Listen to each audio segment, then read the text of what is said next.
अस्सलाम वालेकुम जी।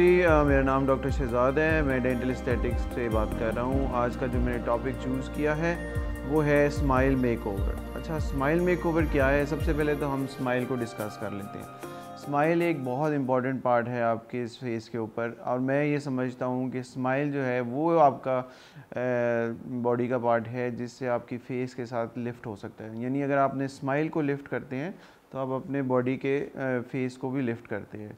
इसका मतलब ये है कि अगर किसी का स्माइल अच्छा नहीं है और बहुत कोई प्रिटी फेस है या कोई हैंडसम पर्सन है, मगर उसका फेस जो है वो उसके अच्छे ऊपर एक अच्छा स्माइल नहीं है और वो पर्सन स्माइल नहीं कर पाता, तो उसका कोई फ़ायदा नहीं है। और जब तक कि आपका एक स्माइल इन्हेंस नहीं होगा, आपके फेस के ऊपर बहुत सी कमियां महसूस होंगी। इसलिए एक जो जो टर्म है स्माइल मेकओवर, ये बहुत पॉपुलर है, स्पेशली यूरोप में, अमेरिका में, कनाडा में, हर जगह पे लोग ये इस चीज़ से वाकिफ़ हैं। और स्माइल मेकओवर से फ़ायदा क्या होता है? अच्छा, मेरे पास बहुत से ऐसे लोग, मर्द हजरात, ख़वातीन भी आती हैं, बहुत सी ख़वातीन ऐसी आती हैं जिनके बहुत अच्छे प्रिटी फेसेस होते हैं, मगर होता क्या है कि उनको ये समझ नहीं आ रही होती कि कुछ कमी है उनके ऊपर, जिससे वो, उनको समझ नहीं आ रही थी क्या ऐसी चीज़ है जिसकी वजह से हमारी खूबसूरती में कमी आ रही है।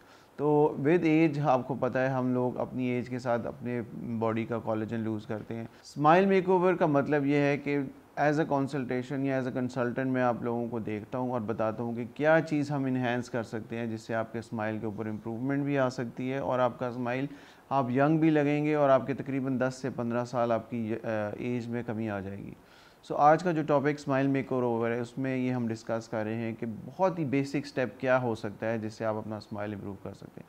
अच्छा, सबसे इम्पॉर्टेंट चीज़ ये है कि हम बहुत से ऐसे प्रोसीजर्स, जिसको मेजर प्रोसीजर्स कहते हैं, उसके अंदर जाने के लिए हम जॉब मारते हैं। सो मैं सबसे पहले अपने पेशेंट्स को या अपने जो लोग जो मेरे से मशवरा लेते हैं उनको बताता हूँ कि let's just start with some one simple procedure जिसका नाम है टीथ वाइटनिंग।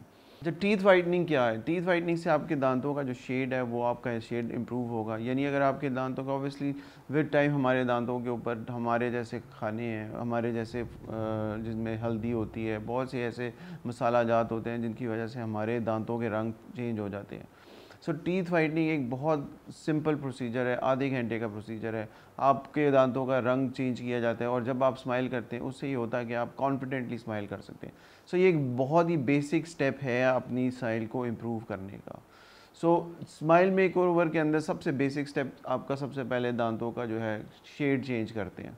उसके बाद बहुत से ऐसे लोग हैं जिनके दांतों के दरमियान फासला होता है। हमारे बहुत से लोगों को ऐसे लगता है जैसे उनके दांतों के दरमियान फासला जो है विद टाइम के साथ आ ही जाता है, और उनको ये लगता है कि कोई उन्होंने दांतों की सफाई कराई थी जिसकी वजह से ये फासला आ गया। ये बिल्कुल एक गलत कॉन्सेप्ट है। दांतों के दरमियान फासला आ जाना ये बहुत बड़ा एक हमारे मुल्क के अंदर लोगों के साथ होता है, स्पेशली उन ख़वातीन के साथ जिन्होंने अभी जिनकी प्रेगनेंसी हुई है या उन्होंने कोई जिनके पास गम डिज़ीज़ थी और वो प्रेगनेंसी में वो एग्रवेट हो जाती है, यानी वो बढ़ जाती है। सो बहुत से लोग इस सिलसिले में आते हैं कि हमारे दांतों में हमने सफाई कराई थी, इस वजह से हमारे दांतों के दरमियान स्पेस आ गई। अच्छा, ये स्पेस को क्लोज़ करने के बहुत से तरीके हैं। एक तरीका तो ये है कि हम उन दांतों के ऊपर वनियर्स कर देते हैं। उस वनियर्स की वजह से एक तो आपके स्पेस भी क्लोज़ हो जाती है और दूसरा ये है कि हम उसका जो रंग है वो भी दांतों का चेंज कर देते हैं। अगर स्पेस बहुत ज़्यादा है तो उसका भी एक तरीका है जिसमें ब्रेसेस आ जाती हैं, या एक और बहुत नई जो टेक्नोलॉजी आई है उसको कहते हैं क्लियर अलाइनर्स। उनका पता भी नहीं चलता, आप पहनते हैं और वो आपके दांतों की स्पेस ख़त्म हो जाती है। ये सारे जो चीज़ें मैं आपको इस वक्त बता रहा हूँ उनका मकसद ये है कि हम आपके स्माइल को कैसे इम्प्रूव कर सकते हैं। और दूसरा एक बहुत ही मशहूर चीज़ है, लोग इस चीज़ से बड़ा घबराते हैं कि डेंटिस्ट के पास जाएंगे तो हमें इंजेक्शंस लगेंगे, हमारे दांतों को काटा जाएगा, हमें ड्रिल से डर लगता है। कोई ऐसी बात हमारे साथ नहीं है। मेरा जो कॉन्सेप्ट है डेंटिस्ट्री का वो है मिनिमल इन्वेसिव डेंटिस्ट्री, जिसमें हम दांतों को बग़ैर टच किए, यानी बग़ैर काटे, उनकी खूबसूरती और उनकी शेप और उनकी शेड दोनों बेहतर कर लेते हैं। दूसरी जो एक और इम्पॉर्टेंट चीज़ वो ये है कि बहुत से ऐसे लोग हैं जो फेस के ऊपर भी अपने ट्रीटमेंट्स कराते रहते हैं, यानी आप समझ लें कि कुछ लोग लाइंस का ट्रीटमेंट कराते हैं। सो उसकी कंसल्टेशन भी मैं आपके साथ कर सकता हूँ कि मुझे लगता है कि फ़ेस के ऊपर अगर कोई ऐसी चीज़ें हैं जिससे आपको फेस को थोड़ा सा फिल किया जा सके, जहाँ पे कोई रिंकल्स हैं उनको रिमूव किया जा सके, उस चीज़ के अंदर भी मैंने डिग्री ली हुई है, उसके साथ भी मैं काम करता हूँ। सो मैं उन सारी चीज़ों को आपको एक ही अंडर वन रूफ़ इस चीज़ का मशवरा दे सकता हूँ कि कैसे आप अपनी स्माइल के साथ अपनी फ़ेस लिफ्ट कर सकते हैं, और प्लस दूसरा कौन सा कोई नॉन इन्वेसिव तरीका है जिसके साथ आप अपने फ़ेस के ऊपर इम्प्रूवमेंट कर सकते हैं, जिसको आप समझ लें ये कह सकते हैं कि walk in and walk out procedure. So वो बहुत सी ऐसी चीज़ें हैं जो मैं आपको बता सकता हूँ। सो मेरा कहने का मकसद ये है कि ना आप अपना वो ट्रीटमेंट कराइए, बट कंसल्टेशन ले सकते हैं, जिससे आपको पता चलेगा कि कैसे कल को आपका स्माइल भी इम्प्रूव होगा और आपकी फ़ेस लिफ्ट भी होगी। मेरे पास बहुत से ऐसे लोग हैं जिनके यंग एज के अंदर दांत गिर गए हैं। अब उनके पास क्या रिस्पॉन्सिबिलिटी है और क्या उनकी ज़िंदगी में चेंजेस आती हैं, क्या उनके मसाइल हो जाते हैं, क्योंकि बहुत यंग एज में अगर आपके दांत लूज़ हो जाते हैं, स्पेशली ख़वातीन के, तो एक तो उनके जो मैरिटल स्टेटस है उसके ऊपर बहुत बड़ा एक मसला होता है, उनके रिलेशनशिप में बड़ा फ़र्क आता है।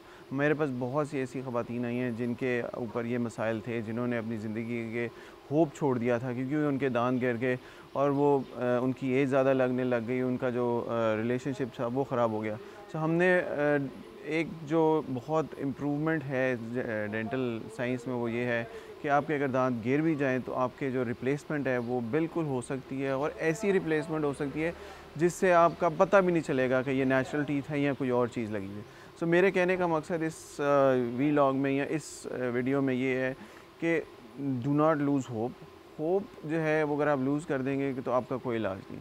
एक दफ़ा कंसल्टेशन करें, अपने ऊपर कर लें, किसी से कर लें, ऑनलाइन कर लें। सिर्फ ये फ़ाइंड आउट करें कि क्या आपके दांतों के साथ आपकी ज़िंदगी उसी तरह गुजर सकती है जैसे कभी आपने एंजॉय की है। अगर आपके दांत नहीं हैं, आपके दांतों में फासला है, आप स्माइल नहीं कर सकते, आप बाहर नहीं निकल सकते, आपका कोई खाने का मसला है, नॉट जस्ट खाने का मसला है, दिखने का मसला है, कोई ऐसा मसाइल है दांतों के, उसके लिए आप मशवरा करना चाहते हैं तो आप मेरे साथ रब्ता करें, और इंशाल्लाह होपफुली नहीं कुछ भी कराना तो एटलीस्ट आपके दिमाग में ये चीज़ हो कि मैं कल को ये कराऊंगा तो मैं ये अपनी चीज़ को इम्प्रूव कर लूँगा। Thank you very much.